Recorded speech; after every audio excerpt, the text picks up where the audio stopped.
Bye the cannon and sell the trumpet. ये हमने पीछे अपने पेड चैनल में बहुत बात किया था, बहुत बात किया था। आप अगर देखेंगे तो S&P 500, जब रशिया यूक्रेन वॉर स्टार्ट हुआ तो S&P 500 जो अमेरिका का इंडेक्स है वो गिरने के बजाय थोड़े दिन बाद बढ़ने लग गया। हमारा बाजार भी रशिया यूक्रेन वॉर हुआ तो बहुत पैनिक में लोगों ने बेचा।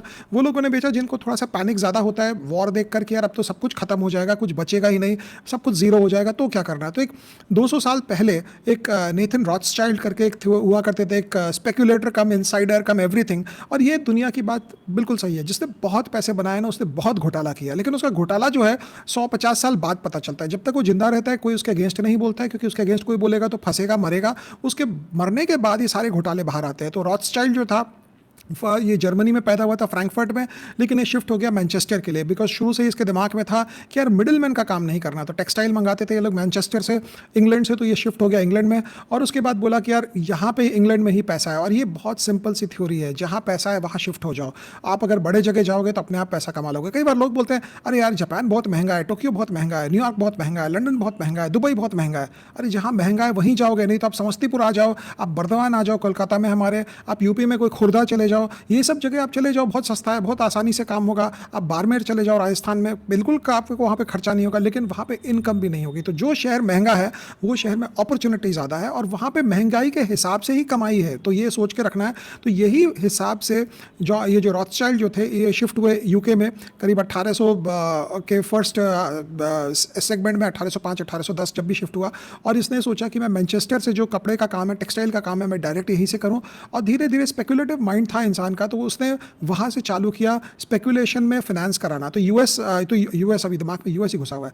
यूके की जो आर्मी थी उनको ज़रूरत थी, बिकॉज नेपोलियन उनके लिए बहुत परेशानी कर रहा था, फ्रेंच के साथ बहुत लड़ाई होती थी। तो इसने वहाँ पे करीब $10 मिलियन अरेंज किया, जो आज के भाव में बोलते हैं करीब करीब $6 बिलियन होता है। और ये हर चीज़ में कमीशन और कट रखता था, तो उससे कमीशन रखा उसने पैसे बनाए वहाँ पे।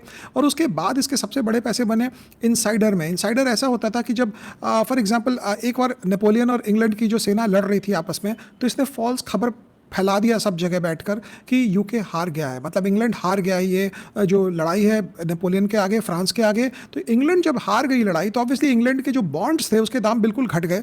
उसके बॉन्ड्स के दाम घट गए तो उसने बॉन्ड्स खरीद लिया बाजार से, और जब एक्चुअल न्यूज़ आई कि इंग्लैंड हारा नहीं है, इंग्लैंड शायद जीत ही गया है, तो बॉन्ड के दाम बढ़ गए वापस। तो इसने फिर उस समय बॉन्ड के दाम बेचा। एक बार बोला जाता है ये अपना ओन कुरियर कंपनी रखा था, मतलब आज तो आपको व्हाट्सएप है जो आपको फ्री में कुरियर कंपनी बन गई है सबकी, तो इसकी खुद की कुरियर कंपनी इसने रखा कि इसको इन्फॉर्मेशन सबसे पहले मिले लोगों के, और लोगों को इन्फॉर्मेशन जाए और उसके पहले इसको आ जाए। तो इसने खुद जो प्राइवेट कुरियर कंपनी चलाता था अपने ज़माने में, वहाँ पे इसको नेपोलियन की जो डिफीट है बैटल ऑफ वाटरलू की, इसको 24 घंटा पहले मिली डिफीट का, कि यार नेपोलियन हार गया है।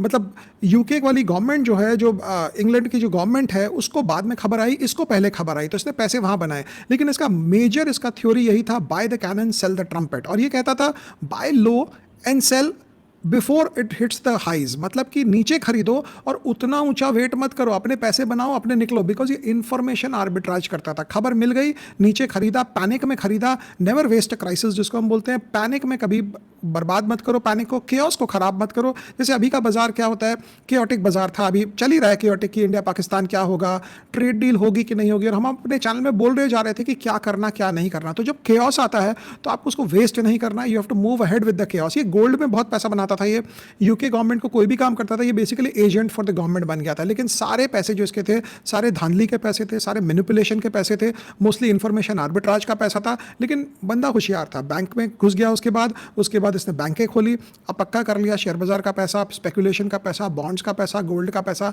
सब निकाल के इसने पूरे पैसे उठाकर यूके में जो पक्का जो एसेट्स जिसको हम बोलते हैं वहाँ लगा दिया, और इंडस्ट्री में फ्लरिश किया। बट बॉटम लाइन ये है कि पैसा बनाया, लेकिन थ्योरी हमें अच्छी दे के चला गया ये कि buy the cannon and sell the trumpet. तो कहीं भी केओस हो, कभी भी झमेला हो, कभी भी प्रॉब्लम हो, और बेसिकली इसी के थ्योरी के बाद एक और खबर निकली, एक और थ्योरी चलती है, वो है by the rumour sell the news. तो by the rumour sell the news, but इसका कंसेप्ट ये है कि बाय द कैनन इसलिए क्योंकि अगर दो कंट्रीज वॉर पे गई है तो जो मार्जिनल प्लेयर होता है, जो कच्चा खिलाड़ी होता है, वो सब कुछ बेच बाच देता है। उसको लगता है पता नहीं यार बचेंगे नहीं बचेंगे, क्या होगा नहीं होगा। तो इसीलिए जो आपको भाव मिलते हैं वो भाव सारे बैड न्यूज़ को डिस्काउंट कर लिए होते हैं। तो इसीलिए हम लोग बोलते हैं buy the cannon and sell the trumpet. तो लेकिन आपने अगर कैनन पे खराब खरीदा है फॉर एग्जाम्पल, तो ट्रम्पेट पे बेचना ज़रूरी नहीं है। वो तो उसके लिए है जो वॉर की खबरें फैला रहा हो कि यार यूके हार गया है, तभी इसने बाय द कैनन, क्योंकि कैनन में यूके हार गया, ये कहानी इसने चलाई थी। और उसके बाद सेल द ट्रम्पेट, क्योंकि जब यूके जीता वापस तो बॉन्ड के दाम बढ़ गए, इसने अपने कंसेप्ट से बोला होगा।